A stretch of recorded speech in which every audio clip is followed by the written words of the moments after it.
Check this out.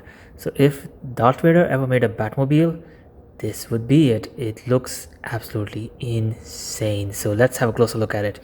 Headlights are amazing. It has a lot of carbon fiber, but that's just the start. The front end is actually very interesting because you have a very wide front splitter and it has different sections, plus there's actually hidden features inside. You can see multiple wings just like in the front spoiler wing of a Formula 1 racing car, and then of course there's a lot of empty space at the back, so you can pretty much see the whole front suspension.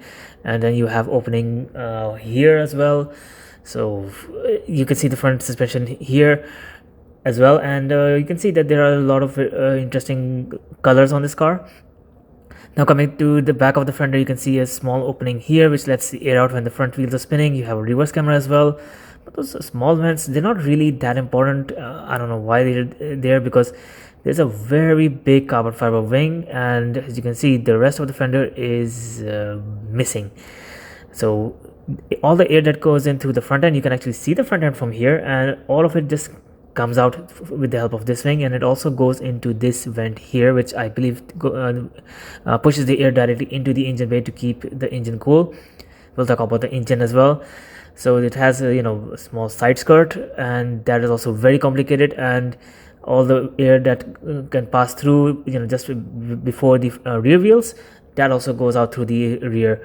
And then of course you have some design elements on the side skirt, and you can see there that's also very similar to the design elements you have on a Formula 1 racing car, the newer ones. Now the rest of the body on top is actually quite slippery, and it's very elegant, but at the back you have very high-tech tail lights just like in the Aston Martin Vulcan. Coming to the back, you have an exposed rear wheel, carbon fiber details, and of course you can see part of the exhaust and the engine from here because it's all exposed to keep it ventilated. You have exhaust pipes on the top, you have the charging port here, and then you have the really long diffuser here. It's very big and also very long. You can actually see the front of the car from the back of the car, which is very strange. I thought the McLaren Speedtail would have the longest diffuser, but this one is taking it to a next level. Then of course for more downforce and cornering, you have a rear spoiler wing here. It's fully adjustable, and there are two wings, so of course the car can automatically adjust which wing needs to be at which angle, and provide the best performance necessary. As you can see, it has joints here as well.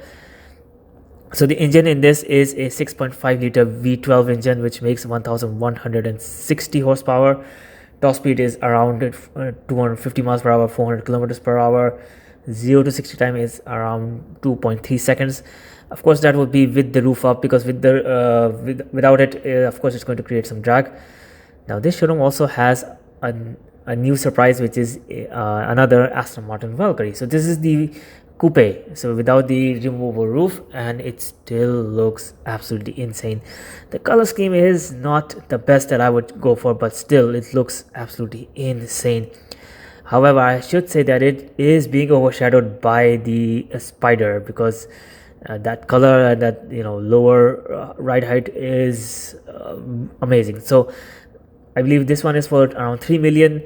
The Spider is for $5 million. So yes, this is very a unique opportunity to see these two cars together. Only 150 Valkyrie exist, only 85 Valkyrie Spiders exist.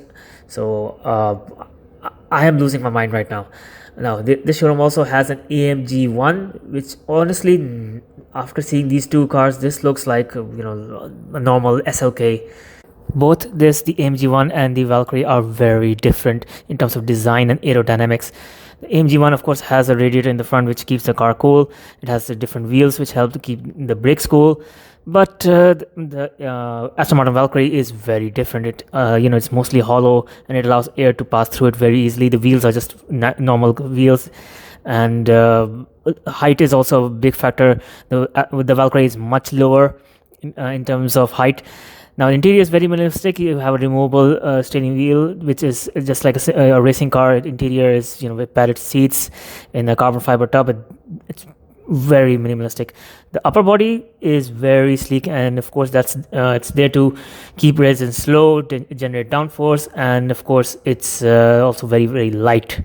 So let me know in the comments what do you think about it. And you won't believe me, but I've seen one Aston Martin Valkyrie in green next to a black AMG one next to a Koenigsegg Jesko, and this car makes all of those cars look like normal cars.